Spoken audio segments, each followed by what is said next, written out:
Bayangkan tinggal di Moskwa kan? Sekarang, tahun-tahun ketika kamu hidup bergelimang kemewahan Rusia, Putin meyakinkanmu bahwa kamu selalu aman. Tidak ada yang bisa menyerang ibu kota Rusia. Setelah memulai perang di Ukraina, Putin tetap meyakinkanmu Moskow tak akan tersentuh, Ukraina tak akan sanggup melakukannya. Betapa zaman telah berubah. Ukraina baru saja menghantam Moskow dengan keras. Lagi, Putin tidak bisa melindungi ibu kotanya saat drone berterbangan, bom-bom berjatuhan, dan pertahanan udara yang seharusnya tak tertembus kini berlubang-lubang seperti keju Swiss. Kami menuju ke kota kecil Noginsk. Terletak sekitar 50 km dari Kremlin, kota ini tampak biasa saja. Agak membosankan, tapi di Noginsk terdapat fasilitas penyimpanan minyak yang memasok ibu kota, yang membuat kota itu menjadi sasaran Ukraina. Ukraina berhasil menghantam target tersebut tepat di tengah. Pada 18 Juli muncul berita bahwa drone Ukraina berhasil mengenai langsung depot minyak Noginsk. Rusia tidak bisa menyembunyikan serangan itu. Mereka memang tidak bisa. Gubernur wilayah Moskow, Andrei Vorobyov, sudah mengkonfirmasi bahwa wilayah terpenting Rusia mendapat serangan drone dari Ukraina. Itu bertentangan dengan taktik Rusia yang biasanya pura-pura tak terjadi apa-apa, tapi saat melihat rekamannya, Anda akan tahu alasannya. Di mana ada asap, di situ ada api. Dan ada sangat banyak asap yang membubung dari depot minyak di Noginsk. Astra dan Selanova Plus, yang keduanya merupakan media independen dari dalam Rusia yang mengungkapkan kenyataan setelah serangan drone Ukraina telah membagikan video dan foto dari lokasi kejadian. Pada pagi hari tanggal 18 Juli, para saksi mata mempublikasikan rekaman yang menunjukkan kebakaran dan ledakan. Seorang analis Osint Astra menentukan bahwa fasilitas yang terbakar adalah depot minyak Noginsk di wilayah Moskow. Demikian pernyataan Astra. Saat membagikan video kepulan asap besar yang membumbung dari depot tersebut, beserta gambar yang sudah digeolokasi yang menunjukkan dengan tepat apa yang diserang oleh Ukraina. Selanova Plus menyampaikannya dengan lebih singkat. Penyimpanan minyak Noginsk masih terus terbakar, kata outlet tersebut, sambil membagikan 3 video yang menunjukkan asap dan kobaran api yang menjulang ke langit. Hal ini tak bisa disembunyikan dari warga kota kecil. Warga Noginski pasti sudah mendengar dengungan drone, melihat pertahanan udara Rusia gagal, dan merasakan panas api jika nekat mendekati depot minyak kota. Ukraina terang-terangan mempublikasikan kemenangan terbarunya atas Rusia. Presiden Volodymyr Zelensky mengunggah sebuah reel di Facebook membagikan lebih banyak rekaman asap beserta beberapa video drone yang digunakan Ukraina. Hari ini, sanksi jarak jauh kami berhasil di 3 wilayah di wilayah Rusia, serta di tanah kami yang sementara diduduki dan di laut, seru Presiden Ukraina. Dia juga memberi petunjuk, bukan hanya Noginsk yang diserang Ukraina. Operator drone Ukraina jarang hanya fokus pada satu target. Fasilitas lain juga terbakar, dan salah satunya terlalu dekat dengan Kremlin sehingga membuat Putin dan kroni-kroninya tidak nyaman. Kita akan bahas fasilitas lain nanti, namun depot minyak Noginsk jadi target utama karena beberapa alasan. Media United 24 melaporkan bahwa Noginsk memiliki 24 tangki penyimpanan bahan bakar dengan kapasitas gabungan 11.500 meter kubik. Bahan bakar seperti solar, bensin, dan minyak tanah disimpan sambil menunggu dikirim ke pedagang dan pemasok di seluruh Moskow. Jadi, benar dugaan Anda, Ukraina baru saja melakukan serangan lagi yang membuat krisis bahan bakar Rusia semakin parah dari sebelumnya. Kebakaran di Noginsk akan membuat tangki bensin kendaraan di seluruh Moskow kosong. Ukraina kembali membuktikan kepada rakyat Putin bahwa dia tak mampu melindungi kota terpenting di Rusia. Putin juga gagal melindungi salah satu pusat logistik utama Rusia. Saat depot Noginsk terbakar, Ukraina mengincar target yang bisa dibilang lebih besar. Juga di dekat Moskow terdapat gudang logistik Wild Berries. Terletak di kota Elektrostal, fasilitas besar seluas 188.000 meter persegi ini dimiliki oleh salah satu retail online terbesar di Rusia yang mengoperasikan pasar e-commerce raksasa. Itu agak mirip dengan Amazon, meskipun dalam skala seluruh Rusia. Kami tahu bahwa Wild Berries memiliki kegunaan baik untuk sipil maupun militer. Astra melaporkan penyecer itu memasok alat penyetel drone, perlengkapan militer, dan produk konsumen di seluruh Rusia. Sekarang kondisinya mirip depo minyak Noginsk yang terbakar akibat serangan drone Ukraina hebat. Asap tebal dari gudang Wild Berries melebihi yang tampak di Noginsk, menandakan Ukraina telah menghancurkan sebagian besar gudang di Oblast Moskow ini. Total kerusakan saat ini sedang dinilai. Namun, Euromaidan Press mengatakan bahwa beberapa perkiraan meyakini bahwa barang dagangan senilai hingga 1,3 miliar dolar sedang terbakar di Wild Berries saat ini. Itu hasil yang bagus untuk drone jarak jauh dengan biaya jauh lebih murah. Data ini juga berasal dari pemantauan Rusia menurut Euromaidan Press, dan penilaian Ukraina bisa mengungkap kerugian lebih besar.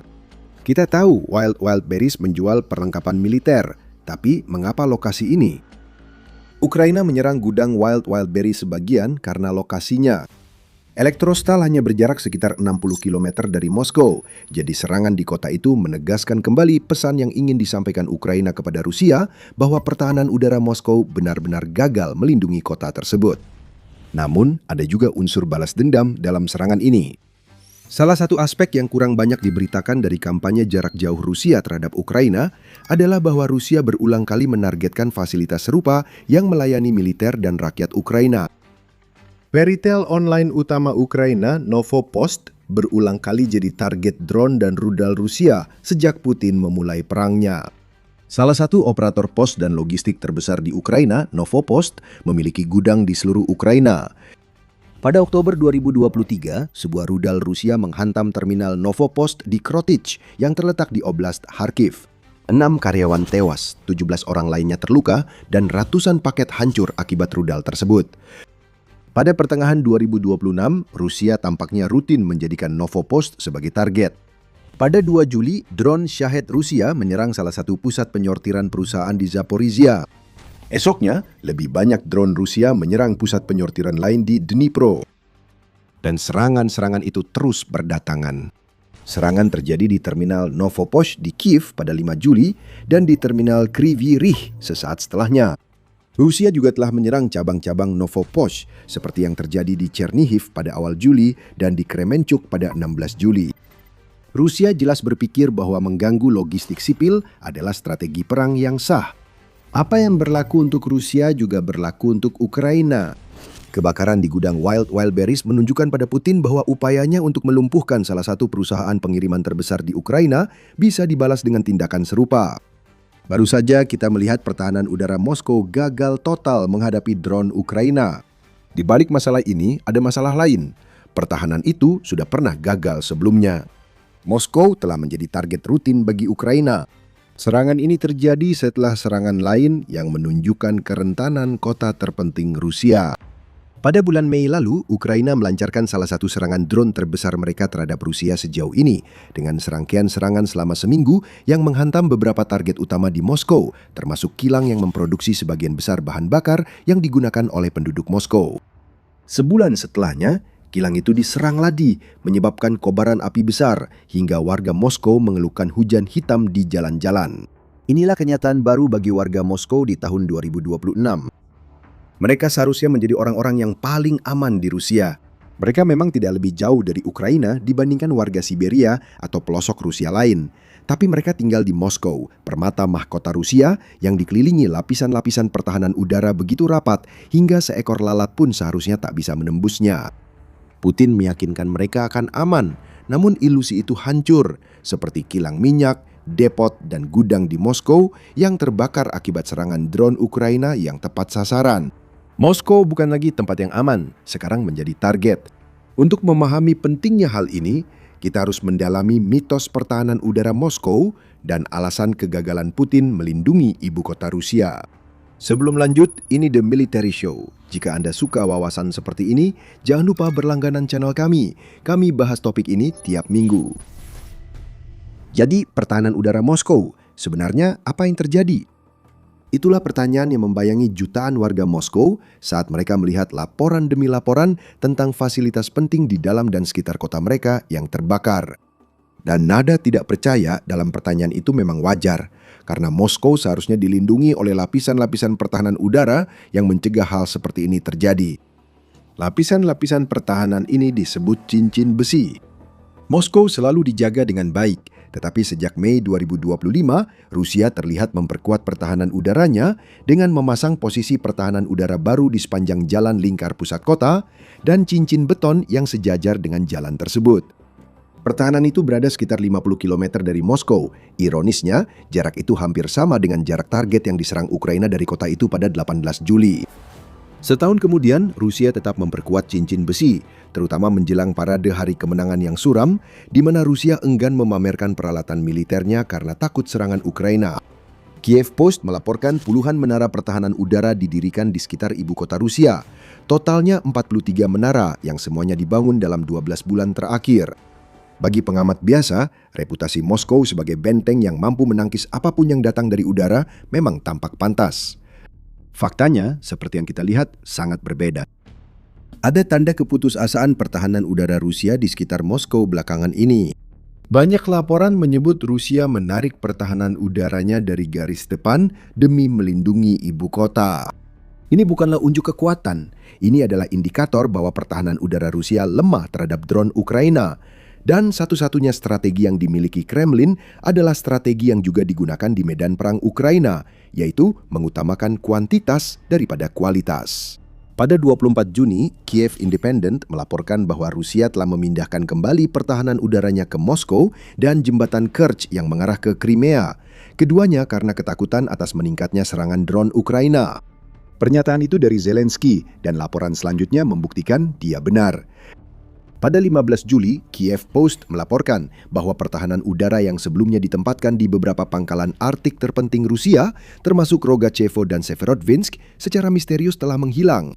Sistem pertahanan udara S-300 dan S-400 yang dulu ditempatkan di sana, kini banyak yang dipindahkan ke Moskow. Pada 19 Juli, Defense Express mengungkapkan Rusia telah memindahkan S-300 dan S-400 dari galangan kapal Sevmash dan Zvezdochka, di mana Sevmash adalah satu-satunya galangan kapal Rusia yang dapat membangun kapal selam nuklir. Sedangkan Zvezdochka adalah salah satu dari sedikit galangan kapal yang dimiliki Rusia yang dapat melakukan perbaikan pada kapal perang Rusia bertenaga nuklir.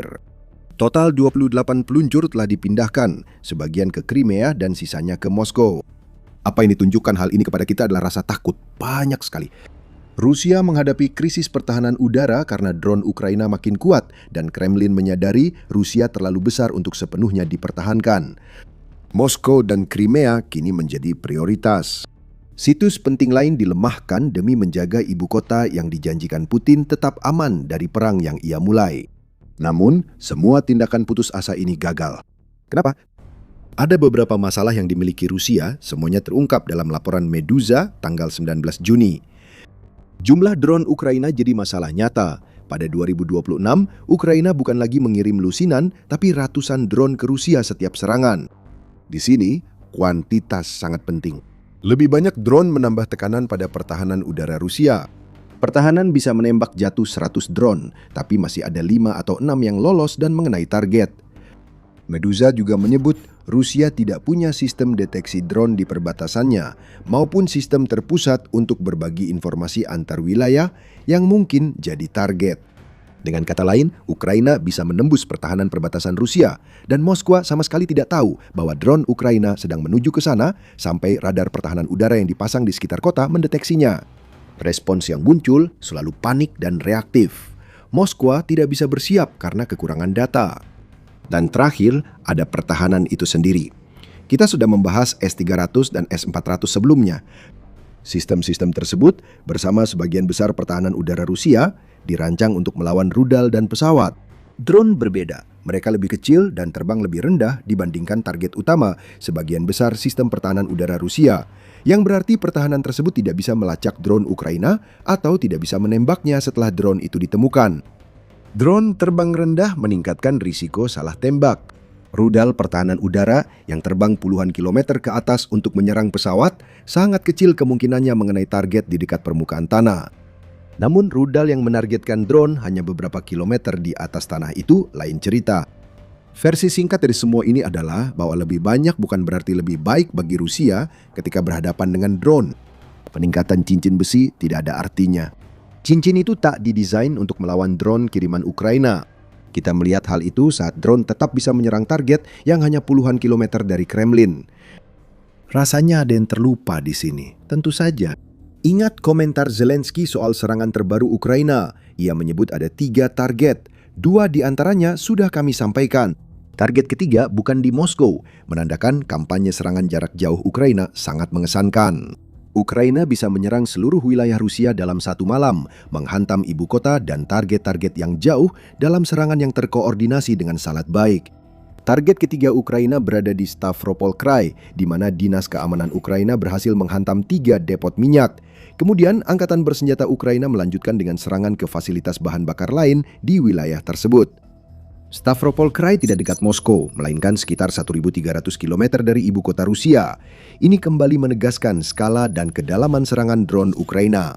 Di wilayah ini, kebakaran tercatat terjadi di desa Vyasniki dan di bagian utara Stavropol. Kami sudah membahas penargetan bahan bakar Rusia oleh Ukraina, ini contoh lain. Dimanapun Anda berada di Rusia, Anda melihat bensin dan solar terbakar, bukan dipompa ke kendaraan Anda. Itulah rasa sakit yang dulu dijanjikan Putin takkan terjadi, namun kini dirasakan Rusia lagi. Kita sampai pada poin terakhir di video ini. Putin tak lagi bisa melindungi Rusia atau ibu kotanya, dan ia tahu itu. Kita sudah melihat pengakuan dari pelindung besar Rusia bahwa Rusia tak bisa banyak mencegah Ukraina menyerang Moskow atau wilayah lain yang mereka inginkan. Keputusan tidak memamerkan peralatan militer di parade Hari Kemenangan 2026 merupakan sebuah pengakuan. Satu-satunya alasan Rusia menarik peralatan itu adalah karena takut pada drone Ukraina. Ketakutan itu menunjukkan seberapa besar kepercayaan Kremlin pada pertahanan udara Moskow. Ketika krisis bahan bakar melanda Rusia, Putin akhirnya mengakui secara publik bahwa antrean panjang di SPBU yang kehabisan bensin mungkin menunjukkan Ukraina meraih lebih banyak keberhasilan dari yang pernah ia bayangkan. Pemimpin Rusia sebenarnya tidak pernah ingin membuat pengakuan-pengakuan ini. Ini adalah seorang pria yang berusaha menyembunyikan sebanyak mungkin kenyataan tentang perang yang ia mulai dari rakyatnya, terutama mereka yang ada di Moskow. Namun, kobaran api di daratan, asap di langit, dan pompa bensin yang kosong tidak bisa disembunyikan. Putin kehilangan kendali dan berusaha keras agar rakyat Rusia tidak mengetahuinya. Namun orang mulai melihat tandanya. Putin tak lagi bisa meyakinkan warga Moskow maupun daerah lain di Rusia bahwa perang ini tak berdampak pada mereka. Faktanya dampaknya jelas, terlihat setiap hari saat drone Ukraina makin sering melintas di atas mereka. Atlantic Council menyoroti serangan Ukraina terhadap Saint Petersburg pada bulan Juni lalu, yang waktunya bertepatan dengan kedatangan ribuan orang, banyak dari luar negeri, ke kota tersebut untuk Forum Ekonomi Internasional Saint Petersburg. Serangan-serangan itu memicu perdebatan di dalam Rusia tentang apakah pertahanan udara negara tersebut benar-benar layak digunakan. Sebagian besar perdebatan itu akan semakin memanas sekarang setelah lebih banyak target di Oblast Moskow telah diserang. Jawaban yang jelas, namun tak akan dicapai siapapun yang mempertanyakan pertahanan udara Rusia adalah tidak. Pertahanan itu memang tidak cukup baik. Pertahanan itu tidak akan membaik meski Putin menarik banyak sistem dan radar dari garis depan. Bayangkan Anda sebagai warga Moskow sekarang. Anda baru saja melihat berita serangan Ukraina beberapa kilometer dari kota Anda. Anda tahu ada krisis bahan bakar di Rusia? Bahkan Putin telah mengakuinya. Jika Anda di pinggiran kota, Anda mungkin bisa melihat asap dari depot minyak atau gudang yang baru diserang. Bahkan jika Anda tidak bisa melihatnya, notifikasi yang baru saja Anda terima di akun Wildberries Anda bahwa pengiriman Anda akan tertunda secara tak terduga adalah petunjuk bahwa sesuatu yang buruk sedang terjadi. Apa yang akan terlintas di benak Anda tentang Putin saat ini? Mungkin sudah waktunya pemimpin yang berjanji dan gagal melindungi kota Anda menarik Rusia dari Ukraina. Ukraina ingin banyak warga Rusia merasakan hal itu agar Putin tak bisa lagi mengabaikan mereka. Dengan Moskow kini jadi sasaran, gelombang ketidakpuasan publik yang diupayakan Ukraina bisa menyapu bersih ambisi Putin lebih cepat dari perkiraan Anda. Namun Putin dan kroninya tak bisa membanggakan kemenangan besar untuk menutupi fasilitas yang terbakar di Moskow. Korban jiwa lebih tinggi daripada kapanpun sepanjang 2026. Putin kembali menunda tenggat jatuhnya Donetsk karena pasukannya tampil buruk. Dan dengan drone AI yang memicu defisit anggaran, ditambah serangan jarak jauh Ukraina yang semakin kuat, situasi bagi Presiden Rusia hanya semakin memburuk. Cari tahu semua tentang itu di video kami. Dan jika Anda menikmati video ini, jangan lupa untuk berlangganan dan tekan tombol notifikasi agar Anda mendapatkan lebih banyak konten dari The Military Show di feed Anda. Terima kasih telah menonton.